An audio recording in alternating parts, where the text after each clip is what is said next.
Saudamos a todos com a paz do Senhor. Hoje nós estamos meditando o Evangelho segundo Marcos no capítulo 12, do verso 13 ao 17. O nosso tema, diferença entre o material e o espiritual. O texto bíblico nos diz assim: mais tarde enviaram a Jesus alguns dos fariseus e herodianos para o apanharem em alguma coisa que ele dissesse.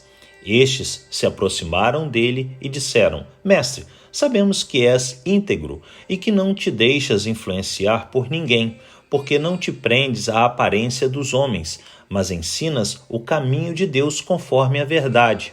É certo pagar imposto a César ou não? Devemos pagar ou não?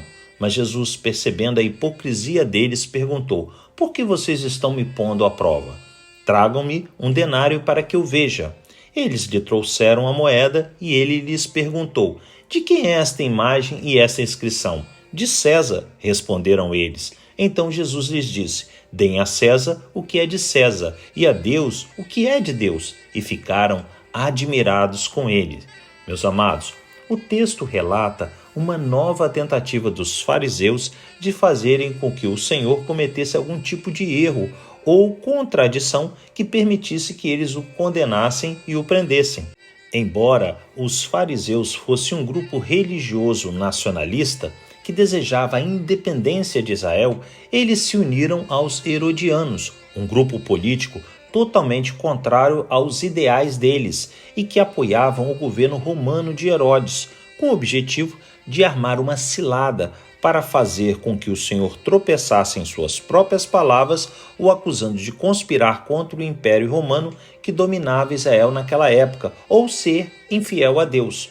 Para tal, eles utilizaram um dos pontos fracos dos israelitas, a raiva que eles tinham de Roma devido aos altos impostos cobrados pelo Império, principalmente os encargos tributários.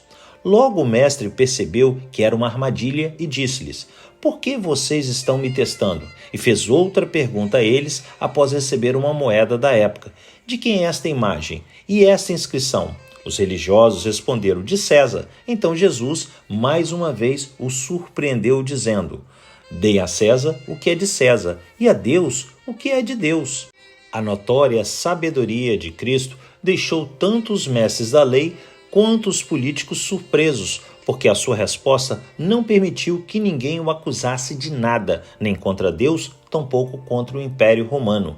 Mesmo assim, aqueles homens continuaram com os corações duros, se recusando a aceitar o plano divino para salvar os homens, e que diante deles estava o ungido de Deus. Isso aconteceu porque a visão deles estava voltada para um reino terreno, o Messias como um líder político e militar que os libertaria do jugo romano, quando, na verdade, Jesus veio para cumprir a missão celestial de redimir os homens de seus pecados e ser um mediador entre os homens e Deus. Assim como no passado, meus amados, pessoas na atualidade, inclusive cristãos, seguem confundindo os valores materiais com os princípios celestiais, quando na verdade o primeiro só nos serve enquanto vivemos aqui neste mundo, enquanto as ordenanças e mandamentos divinos servem para nós não só para esta vida, mas principalmente para o porvir, na eternidade. Que Deus assim nos abençoe em mais esse dia de meditarmos na sua palavra.